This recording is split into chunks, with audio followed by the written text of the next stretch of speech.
תמר, את במיטה?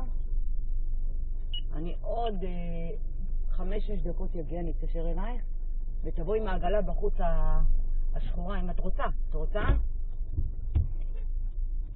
לא, אני הולכת לעבודה, אין מה לעשות שם שקט, דממה.